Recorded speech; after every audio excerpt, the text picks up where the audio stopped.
ខ្ញុំមានស្នេហាដូចគេវាជាទម្លាប់របស់ខ្ញុំរស់នៅម្នាក់ឯងឯកាទៅណាមកណាក៏ឃើញគេសុទ្ធតែមានសង្សារតែខ្ញុំជាមនុស្សបែបណាឬមួយរូបខ្ញុំមិនល្អតែគ្មានអ្នកណាប្រាថ្នា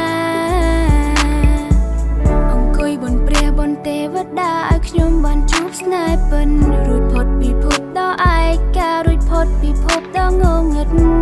មិនចង់ពិបាកចិត្តមិនចង់នៅដេកកិនព្រោះតែគ្មានស្នេហាព្រះច័ន្ទឯនេះសមុទ្រក៏មានអ្នកលួចលងស្នេហា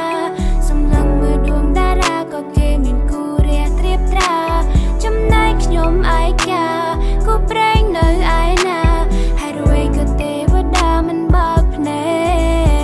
កអង្គុយលេងទូរស័ព្ទដល់យប់ជ្រៅម៉ោង2ម៉ោង3គ្មានអ្វីក្រៅពីហ្គេមព្រោះក្នុងឆាតគ្មានអ្នកស្ដីតែខ្ញុំធ្វើខុសអ្វីជាតិនេះខ្ញុំខុសអ្វីព្រមលិខិតអប្រិយម្ដេចមិនប្រណីដល់ខ្ញុំ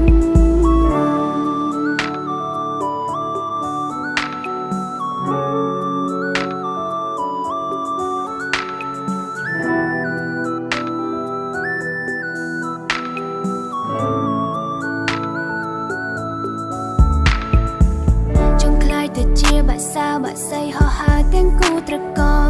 មិនចង់រស់នៅម្នាក់ឯងកណ្ដោយកណ្ដែងគ្មានគូសាសងផ្លូវណាជួយប្រាប់ខ្ញុំផងផ្លូវណាទៅរកស្នេហ៍ពិនឲ្យខ្ញុំដូចចិត្តបានដូចបំណ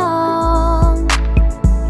ខំស្រែកសួរមេឃក៏មេឃមិនតបខំស្រែកសួរដីក៏ដីមិនឆ្លើយរយប់ដេកយំម្នាក់ឯងកណ្ដោយកណ្ដែងទឹកភ្នែកជោគខ្នើយអោបេះដូងខ្ញុំមកពេលណាលើកលែងឲ្យខ្ញុំបានជួបស្នេហាបើសិនជាអាចខ្ញុំមានអំណាចមានឥទ្ធិពលខ្លាំងក្លាចង់ហោះឲ្យផុតពីភពផែនដីរួចហើយទៅជួបនឹងទេវតារួចហើយខ្ញុំសួរលោកថាគូប្រេងខ្ញុំនៅឯណាហើយរួចខ្ញុំរស់ឯកាម្លេងនៅលើលោកនេះអ្នកណាជាអ្នកគ្រប់គ្រងព្រំលិខិតលោកនេះគ្មានយុត្តិធម៌មានតែរឿងរ៉ាវធ្វើស៊ីផ្លូវចិត្តខ្ញុំចង់ដឹងការពិនអ្នកណាអ្នកប្រដិនឲ្យជីវិតខ្ញុំរស់នៅឯកា